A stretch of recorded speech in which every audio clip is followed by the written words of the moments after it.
Yo KIBONKE bimeze gute? Fresh. Muri iminsi wa. Eba ni poa kabisa bimeze fresh kabisa. Fresh nyine ndabibona nk'umuntu wahinduye na stati. Umuntu w'umugabo nyine ubu ngubu ntago ari nka bya bindi tu. Ahubwo niba muzajye muvuga Mr KIBONKE Clapton. Muri Mr KIBONKE Clapton. Ni peti ni iryo ni inyota. Undi buriya tubwire nicyo wabonye gitandukanyeho no kuba mbere wari ukiri umusiribateri n'ubu ngubu. Hano bitandukanye n'ubuzima tu. Ndi mu ndaka kurya ariko ubu ngubu noga amazi ashyushye nahinduye amavuta sinyisiga gikotori. Umva utubuto twa mu gitondo imva abantu bageta mwaragowe we. Ntago mbyibuka nako simbizi. Ubu ni nk'ubuye butumwa wabwira abantu wasize mu busiribateri. Kintu nababwira kireko kubarambika hasi nkabakubita inkoni bagashaka. Naho kubabwira sinzi ko bakumva nuko bakubita ibiti nkabwira umushaka abagore mugire vuba kabisa. Ngade wasigiye igifunguzo. Ni garasiye ni itegeka.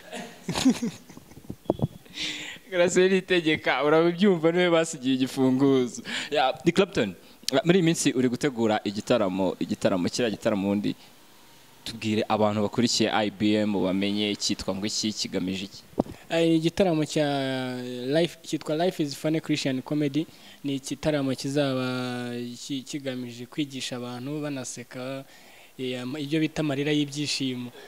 Kikaba ari igitaramo aho gitandukanye n'ibindi nuko kizaba kirimo ama clean jokes ama brage adafite ikintu abangamyeho mu buzima busanzwe atarimo gusebanya gutukana ibishegu gusebanya ni brage nyine ziri clean ushobora kuzanamo umwana ukazanamo umupasteri ukazanamo umusinzi umuntu wese ushobora kuza azaza yige kandi yumve brage nziza zitari brage zo gusitaza abantu.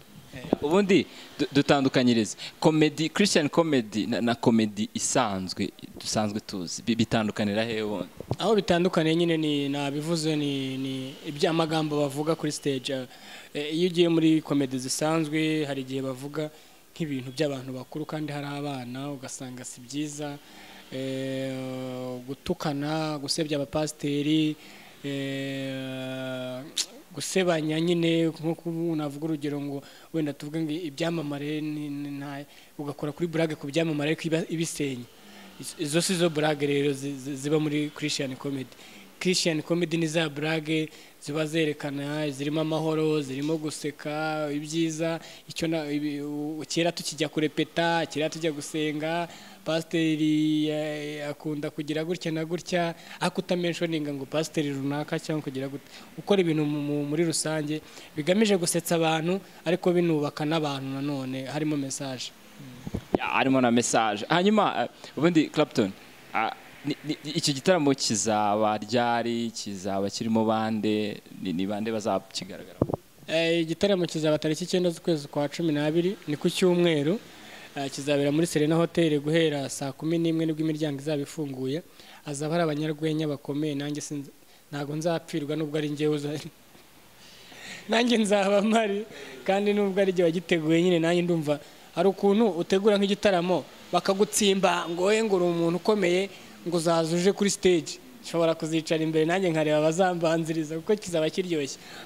Kizaba kirimo abanyarwenya bakomeye barimo Jasa kuva muri Congo n'itegeka garasiye baramuzi Seburikoko cyangwa se Papa Sava hari Michael wo muri Comedy Night na Babu wo muri Comedy Night Joshua baramuzi ba 5K barabaza ba comedy bagera muri nko muri 6-7 bakizamuka bafite impano utakumva.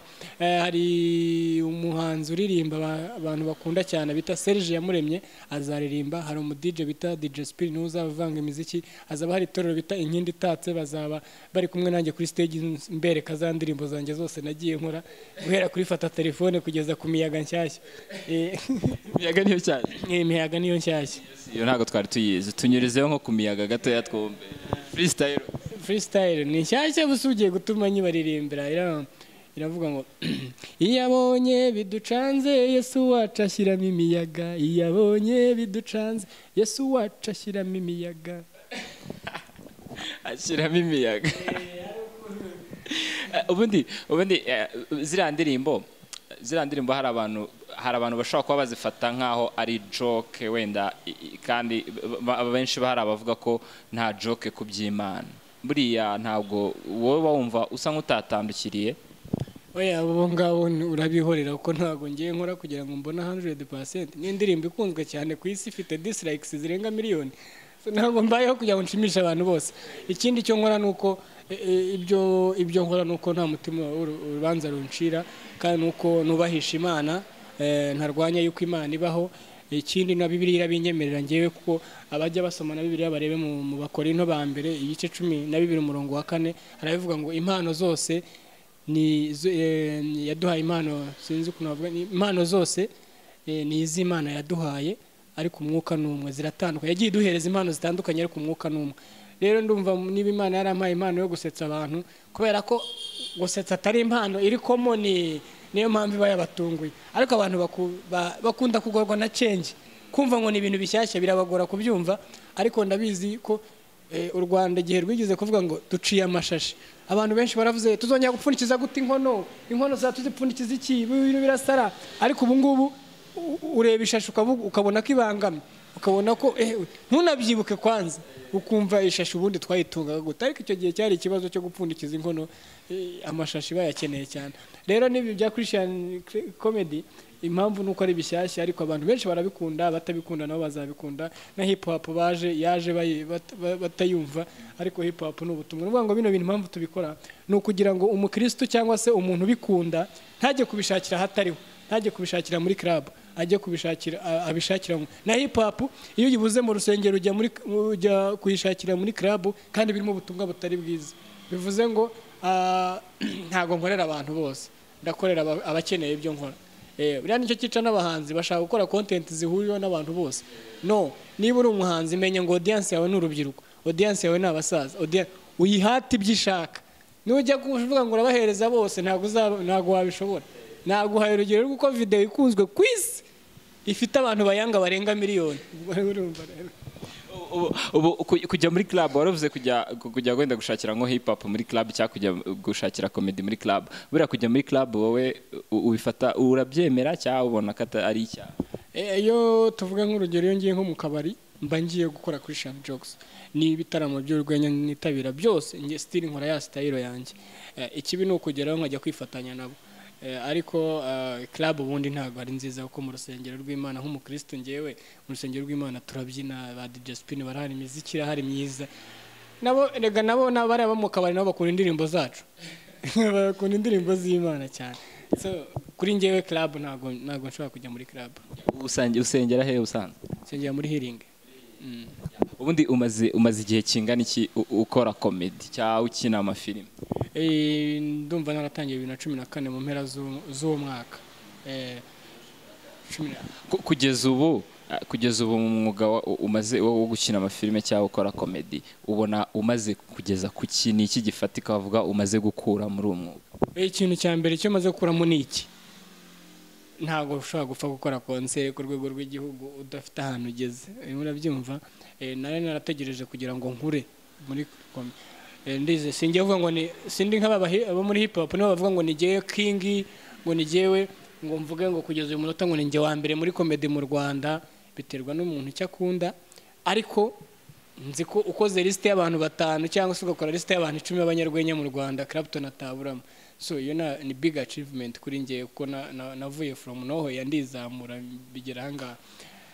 Ikindi mu buzima busanzwe ndubatse, nta waje ngo anshingire inzu, ngo anshingire anyishyurira inzu, ngo azane igita gishinga n'uburira bushyire hariya ngo ryama hanga ntacyo basha. Ibyo byose ndabyimenyera. Iyo ni iyindi step nagezeho. Nditunze ndiyambika, mfite maze kugera ku rwego gukora n'amakampani bijyanye no kwamamaza n'ibiki byose. Navuga ngo ngeze kure, igisigaye ni kimwe, zakibabwira kuri bonane. Ko kizakitubwira kuri bonane? Kuri bonane nzaba ngifite ariko ubu ntacyo mfite. Zakibara kuri bonane. Asigaye ubundi tubwire industry ya comedy mu Rwanda wowe urayibona ute, urabona igeze he? Bana muyitege kabisa kuko hano hanze hari abana bafite impano kabisa, ba comedians bakizamuka bafite ikintu bita impano. Comedy umwaka utahe zabiryoshye zabigeze ahantu heza. Natwe tufitemo experience nubwo tugifite urugendo. Ngiye navuga ko ntaragera no muri kimwe cya kane cy'ibyo nifuza gukora. Impamvu ngiye gukora no concert no kugira ngo mbanze mbe national mbone kuba international. ntabwo nari gukora tuwa. Abantu benshi bajya babimbaza kuki najya njya gukora ibitaramo hanze kandi abantu bankunda. Icyo nashaka gukora mbanze nkora igitaramo cyiza ku rwego rw'igihugu n'indangiza nsohokera igihugu mbone kujya ku entertain ko nzahita nkora life is funny tour ahantu hose mu ntara nge na United States nge Canada ntangire nge mvuga ibintu ibinyarwanda mbireke. Igifaransa warakimenye? Igifaransa kereko nshushanyirije. Igifaransa kimenye bagushushanyije. Hanyuma nikibona kitaragerwaho cyangwa gikwiye gukosorwa cyane muri industry ya comedy hano mu Rwanda? Ikintu kitaragerwaho navuga ngo ni platforms nyine abantu ntibarabyumva neza nk'izini, ariko ni muri general nk'abahanzi yuko dufite ikintu dushobora gukora cyiza kandi abatera nkunga cyane dufite amaproje aremereye ahenze ariko ntago batwumva neza kandi kugira ngo tubahe ibintu byiza. Nk'ubu nababwira ngo abantu nk'ubu abanyarwanda barankunda ngo narabasekeje, ariko bira bintu byinshi nabasekeje ni ibintu bya make. Ndamutse mbonye amafaranga nkajya nkora brag ku modoka byaba byiza kurushaho, nkakora brag ku ndege, nkakora brag kuri kamera, ariko ubu nk'iyi mikoro ntimwayintiza ngo nkore brag kubera ko namwe mwambwira ati iyi kamera iyi mikoro niyo dufite uyikoreshe neza. Ariko nkeneye ko companies twumva ibyo dukora ko bishimisha abanyarwanda bajye bampa nk'iyi nzu nze nkina akabraga nce muri bino birahuri mbimene. Urumva ujya mureba nka Eriko Monde abafite shooting ihenze kandi gashimisha abantu. Rero bira bintu bya zero cost tukabireka. Shootinga ntuza tuvuge Manyanga ndayishutinga nagera ahantu nsaba nko kumena evide rya fanta nanywaga umunyirarya akahita avuga ngo ubwo evide ni des gatasi vide ko muri script ngomba kuri mena ndarikura hehe koko bangahita ndeba gutya nkase. Wumva turacyafite izo mbagamizi, ariko nitugera ku rwego rwo kubona amafaranga neza akora projet fresh nzavuga abantu ibintu ni fresh neza. Nuhe mu comedy uko inspiringa cyangwa ukunda kurusha abandi bose? Barahari benshi bitewe n'uko muri comedy bafite ukuntu batandukanye, ariko unyinspira cyane anyinspira mu buryo bw'ubuzima busanzwe.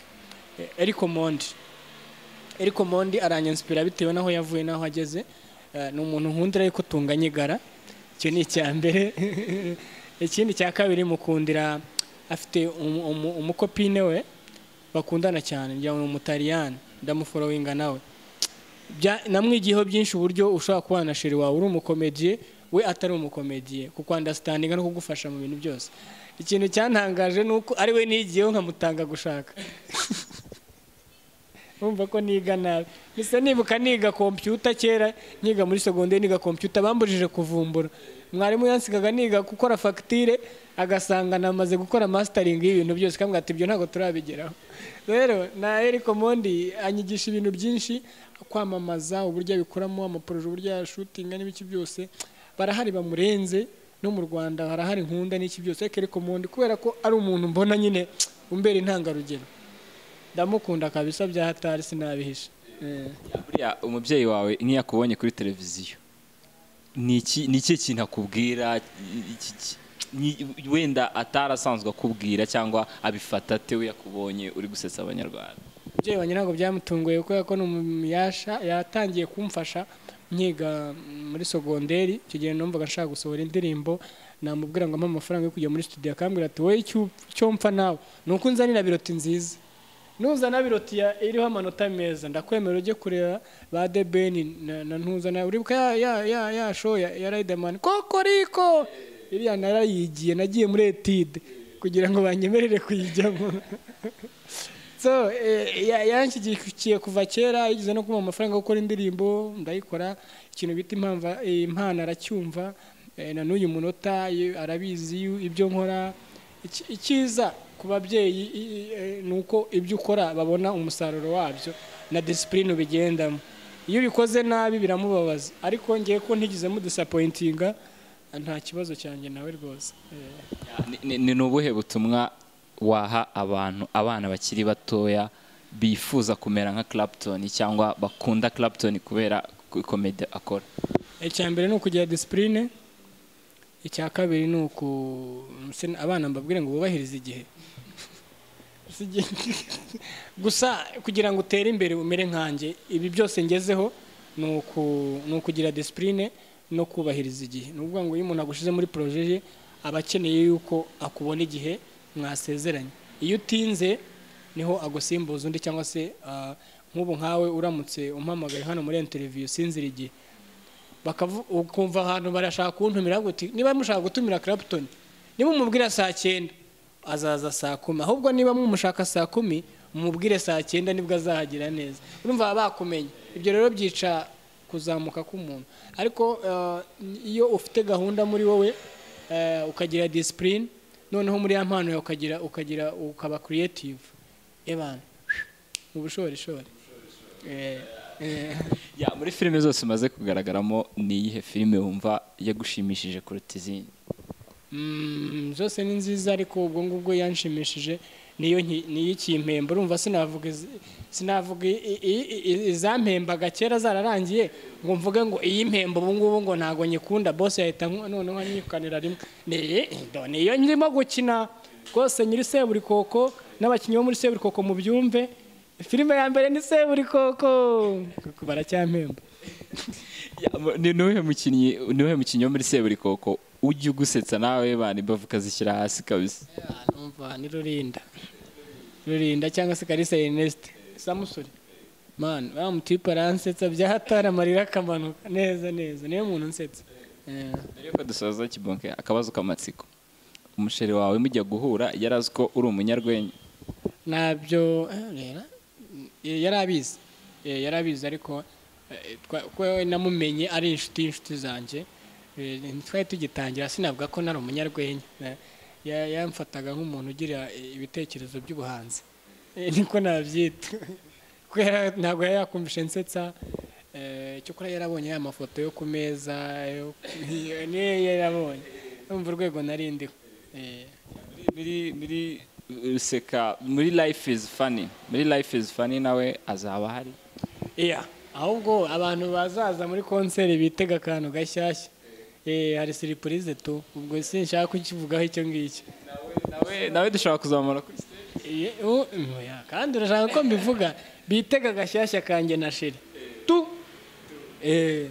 urakoze cyane nawe urakoze cyane kambatere brag ariko ndabatera brag iyo ndimo gukoresha muri iyi minsi igitaramo kitaraba kubera ko izindi ndazibabikiye urumva abahanzi bajya badeshuka ukumva aririmbye indirimbo murayikunze uko akomeza aririmba mukayikunda ariko brag uko ugenda uyivuga niko igenda ishira niyo mpamvu ugiye kubaterera brag iyi brag sinzayikora muri concert